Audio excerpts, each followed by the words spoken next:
we're bringing in State Representative Wes Vindell. He represents a lot of that area around Kerr County. So thank you for joining us this morning. Tell us what you're hearing right now from communities across Kerr County about the conditions on the ground.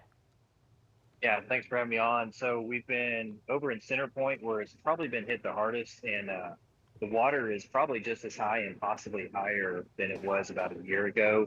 And then we're working our way upstream and see, but we hear that the Hunt area, which was hit hardest last time, is not as bad as last year.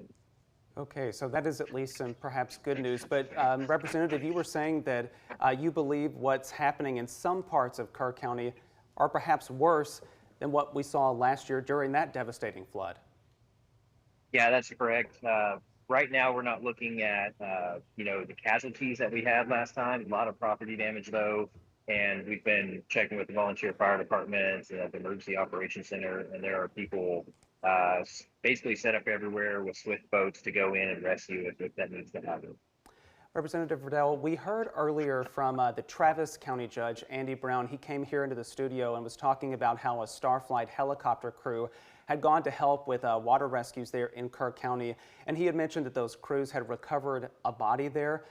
Are you hearing those same reports? What information can you share about that? Yeah, I can't verify that yet. There are those rumors, but we have not verified that aspect yet. Representative, can you talk about, at this point, the biggest concern? We've seen a lot of different things happening in different areas. What is the main concern right now? Right now is just making sure that everybody stays away from the water. And also last year, we had a ton of people come into the county out of, wanting to help or wanting to see what happened. And we need to keep the roads as clear as possible so emergency vehicles can get back and forth if necessary. And with needing to keep those roads as clear as possible, are there any gaps in resources at this point?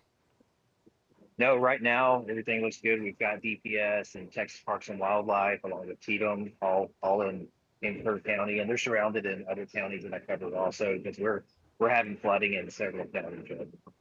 And Representative, I would imagine that some of your constituents there in your district are feeling perhaps some trauma after what was experienced by many of them just last summer around this very same time. What would you say to them today? Yeah, I would say I know that they're probably bringing up old feelings that it had, but we're in great shape right now as far as making sure that everybody's where they need to be at. And one of the things that's helpful this time is last year when the flood hit, it was caught everybody off guard because it came in at 2 a.m. This one has kind of been more acknowledged that it was going to happen. And so with that, there's been a lot more caution, and I think people are a lot better positioned right now. I know that there has been a few rescues, some people having to get rescued off the roofs of their houses, but I think we're in a significantly better position than last year. Okay, we'll try to follow up with you in just a little bit about what happened with those rescues there. But for your own planning and maybe for a sense for our viewers, talk about what you're planning to do next. I know you said you're there close to Center Point or so. What are you planning to do after this? Yep. So the next process is going to happen. We're going to go up to Hunt and check on people up there and see how they're doing. But ultimately, we're going to end up having to figure out how much damage we have, how to take care of it, and hope that FEMA comes in and helps us recover from that. So all the stuff that just got rebuilt is getting damaged again.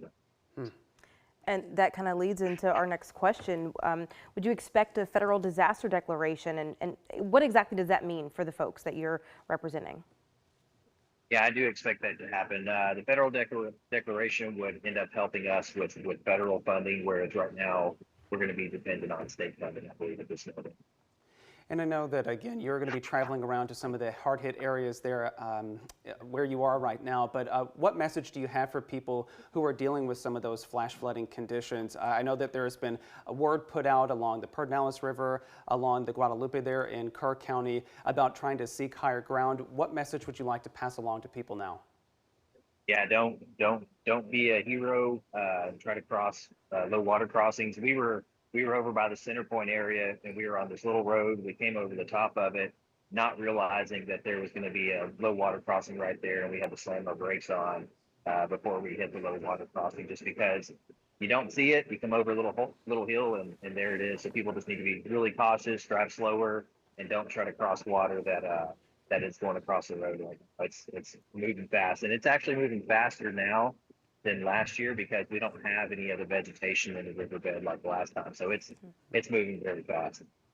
All right, those are good updates. Thank you so much for your time. Yeah, that again is State Representative Wes Vindell. Representative, thanks again for joining us, and we hope to check back in with you in just a little bit this afternoon. So stay safe out there.